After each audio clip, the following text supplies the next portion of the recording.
Hey, look what I got. I know a lot of you guys and girls out there already know what this is for. I'm going to show you how easy this is to use, how inexpensive it is. Also, a couple tips and tricks on how to make this thing work better. This is going to save you a pile of money. Watch this. So these propane cylinders right here, you use them for camping, you use them for your propane torches, whatever.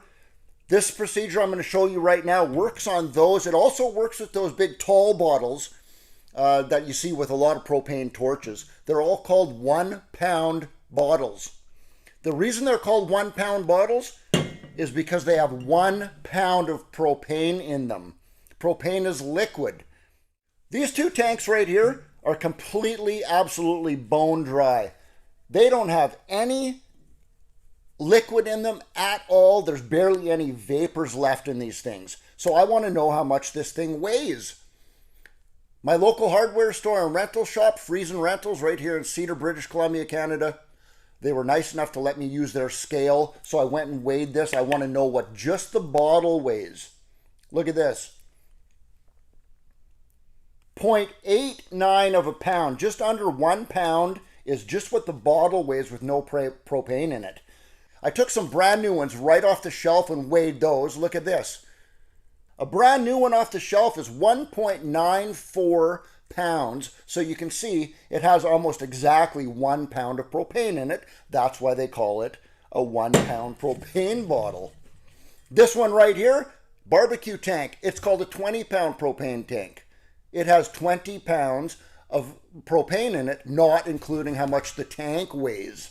So I have a link right underneath this video in the description to where to buy one of these things from. When you check that link out, you're going to see that the manufacturer suggests, they say right on there, they suggest that you put these small ones in the freezer to cool them off because propane is going to transfer between these two to fill these up.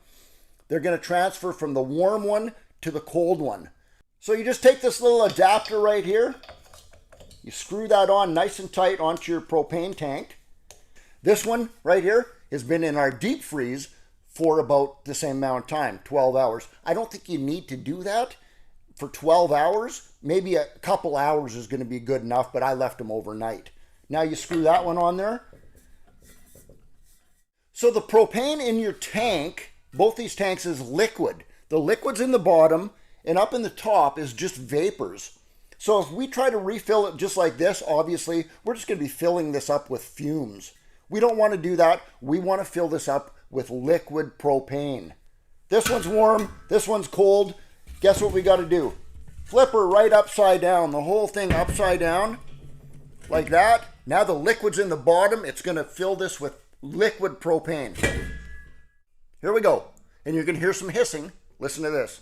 We're going to time how long it actually takes for the hissing to stop, because as soon as the hissing stops, that means it's full, and we're going to check it. Here we go.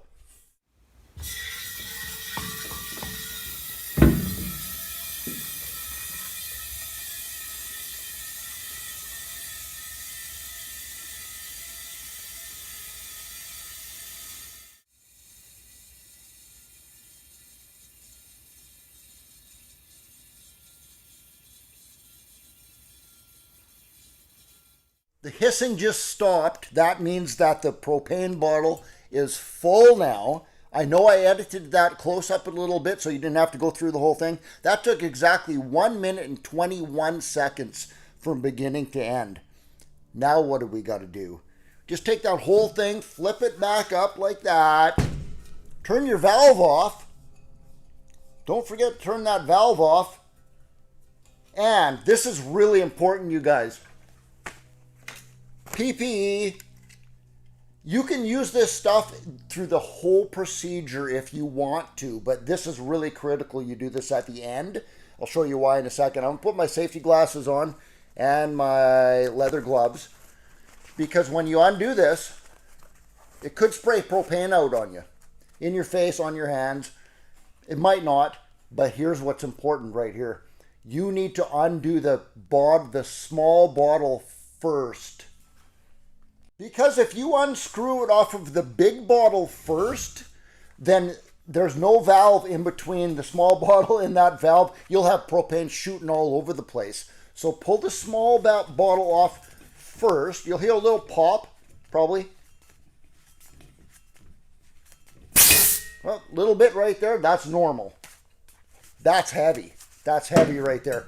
Now you can unscrew the adapter off of there. And you're all safe. Everything's ready to go. What a money-saving thing this is, you guys. Here, I'll put it for you in a nutshell right now. Where I live, I buy that off the shelf, $9. 1 pound of propane. 20 pounds of propane in my barbecue tank. I refill that for $28. Y'all can do the math on that one. That is a huge money-saving thing. Can I make my lawnmower run on propane? Steve? Why, as a matter of fact, yes, you can. And here's one right here that I've already done. How cool is that? This thing actually runs absolutely flawlessly on a propane bottle.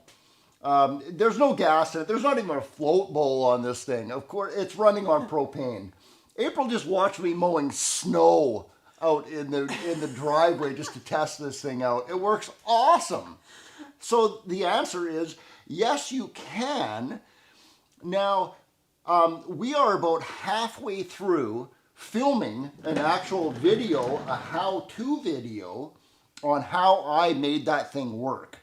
This video is going to be coming out soon, so stay tuned. And you have to make sure you're subscribed to Steve Smolina's Saloon and make sure that you have that bell button turned all the way onto the all position, and then you will get a notification when that video comes out. Super interesting. You don't want to miss it. It's going to be, yeah, it's really cool how I do that. Now, I do have a disclaimer in here. I don't know about the liability. I don't know about the safety concerns about doing this. So right in that video, I say, don't do this. I'm just showing you how I did it and that it is possible. Boy, I don't know if there's anything else to say about that. This has been a great 30 days of questions. This has been a lot of fun. Well, it's been so overwhelming, the response to the 30 days of questions, all the extra questions that keep coming in, and we just love that. Keep sending them because, you know, we're considering doing more. And thanks so much, you guys, for sticking with us for the full 30 days. This has been such a ride.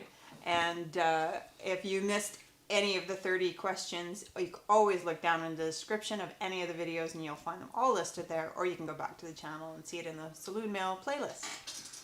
Until the next video.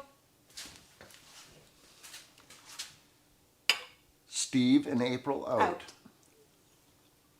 If you'd like to subscribe to my channel, click on that little button right there. If you'd like to see the full version of this video, it's a lot more detailed, a lot more in-depth, click right there.